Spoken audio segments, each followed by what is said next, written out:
島諸国各国の首脳の皆様方、即位の礼へのご参加 To His Royal Highness, Excellencies, and distinguished guests from the Pacific Island countries, 的な日本の王室文化を、しっかり体感をしていただけることができたと思っております。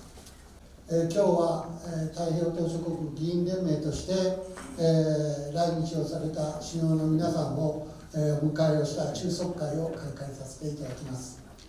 今日は、その議員連盟の役員の皆様にそれぞれ、14の県が、連携をしていくという組織を作りました。to introduce Mr. Suzuki, Governor of Mie Prefecture, who is the representative of a network consisting of 14 Japanese prefectures out of all 47 prefectures. ぜひとも日本でのおもてなしを、堪能していただきたいと思います。以上で私のご挨拶に向かいます。Both Pacific Island countries and Japan, which will lead to further strengthening our friendship on this auspicious occasion. どうもありがとうございました。Thank you very much. どうもありがとうございました。Thank you very much.